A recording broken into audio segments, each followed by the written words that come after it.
আপনারা দেখছেন crime Prince Bengal. আজ আমরা রয়েছি হুগলি জেলার আরামবাগের অন্তর্গত তিরোল গ্রামে। আষাঢ় মাসের শুক্ল দ্বিতীয়াতে এই রথযাত্রা পালিত হয়। এই রথযাত্রায় বহু ভক্ত সমাগম হয়। কথিত আছে হিন্দু পুরাণ মতে যে জগন্নাথ দেব তার বড় ভাই বলরাম এবং তার বোন সুভদ্রাকে নিয়ে মাসির বাড়ি যাত্রা করেন এবং 7 দিন সেখানে অতিবাহিত করে আবার উল্টো রথের দিনে ফিরে আসেন। সেই রথযাত্রা ছবি চিত্র আপনাদেরকে আমি তুলে ধরবো আপনাদের ক্রাইম প্রেস বেঙ্গলের পর্দায়। আপনারা দেখতে থাকুন। তিরোলের রথযাত্রা হুগলি জেলার আরামবাগের তিরোল গ্রামের ঐতিহ্যবাহী রথযাত্রা পালিত হয়ে আসছে দীর্ঘ 12 বছর ধরে। এবছর 13তম বর্ষে পদার্পণ করল। আষাঢ় মাসের শুক্ল দ্বিতীয়া তিথিতে পালিত হয় জগন্নাথ দেবের রথযাত্রা। হিন্দু পুরাণ মতে এবং প্রচলিত বিশ্বাসে এই দিনটিতে ভগবান শ্রী জগন্নাথ দেব তার বড় ভাই বলরাম এবং বোন সুভদ্রাকে নিয়ে এই রথে চেপে মাসিবাড়ি গুন্ডিচা মন্দিরে যাত্রা করেন ও সেখানে 7 দিন থেকে আবার মূল মন্দিরে ফিরে আসেন। এই যাত্রাটাকেই রথযাত্রা হিসেবে পালন করা হয়। তিরোলের ব্যবসায়ী সমিতি ও গ্রামবাসীদের উদ্যোগে এই রথযাত্রা পালিত হয়। এই রথযাত্রার শুরুর পেছনে প্রধান উদ্যোক্তা ছিলেন ঈশ্বর উদয় নায়েক।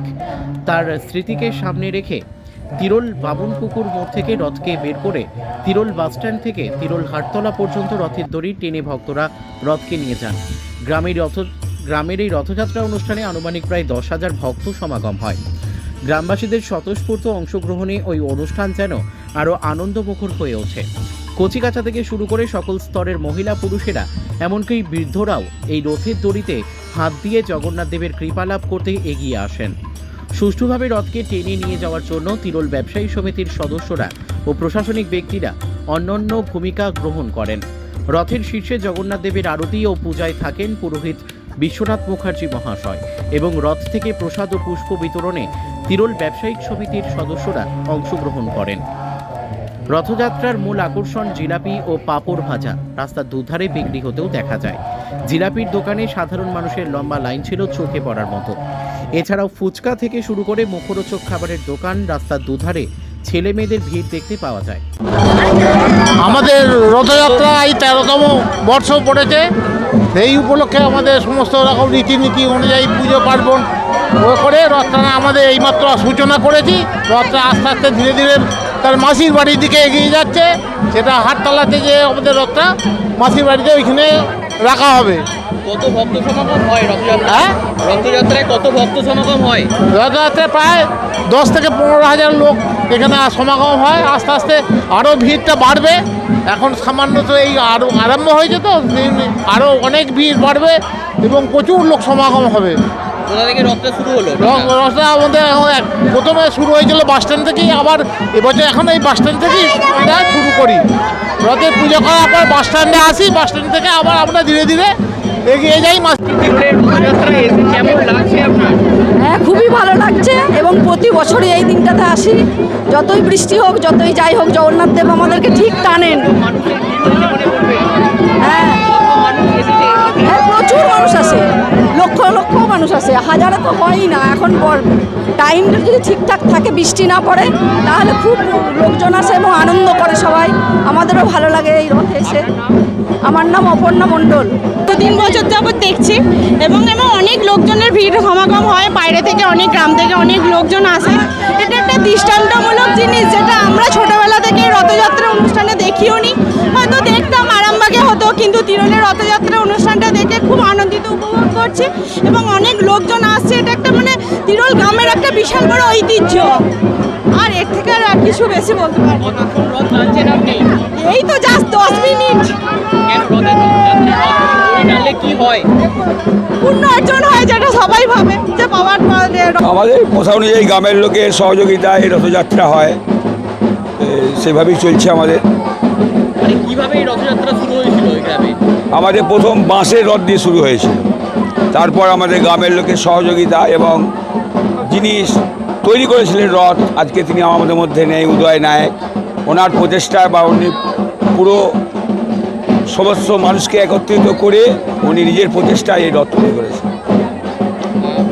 এই রথযাত্রায় কত ভক্ত সমাগম আনুমানিক হয়? মিনিমাম 5,000। তো এই রথযাত্রা সুষ্ঠুভাবে পালিত হয়? হ্যাঁ, সুষ্ঠুভাবে হয়। এটা মানে যে অনুষ্ঠানটা পরিচালনা করে কারা? পরিচালনা করে গ্রামের লোকই সবাই করে, গ্রামের লোকেরা। গ্রামের লোক করে, এবং আমার আরামবাগ প্রশাসন পুরোপুরি আমাদেরকে সাহায্য করে। বিগত 10-12 বছর ধরে হচ্ছে তো।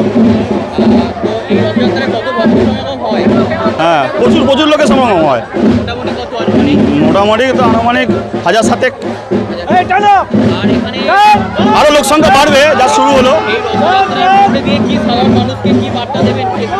এখানে ছেলে মেয়ে বয়স্ক মহিলা সবাই একত্রিতভাবে আসে, সুস্থ শৃঙ্খলভাবে হয়। আমাদের একটা তিরুল গ্রামে একটা ঐতিহ্য যে রথযাত্রা সুষ্ঠুভাবেই হয়। তিরুল থেকে প্রত্যেক report, prime press, Bengal news. সুস্বাস্থ্য একটি মানুষের জীবনের মূল্যবান সম্পদ, কিন্তু সেই সুস্বাস্থ্যর জন্য চাই সুচিকিৎসা ও নির্ভুল পদ্ধতিতে স্বাস্থ্য পরীক্ষা। ভাবছেন ভেজালের যুগে নির্ভুল আর বিশ্বাসযোগ্য স্বাস্থ্য পরীক্ষা কোথায় পাবেন? চিন্তা নেই, নির্ভুল পদ্ধতিতে স্বাস্থ্য পরীক্ষার সেরা ঠিকানা এখন খুবই কাছে। হ্যাঁ, ঠিকই শুনছেন, আপনার খুবই কাছে রয়েছে মায়া ডায়াগনস্টিক সেন্টার। এলাকার সর্ববৃহৎ ডায়াগনস্টিক সেন্টার মানেই মায়া ডায়াগনস্টিক সেন্টার।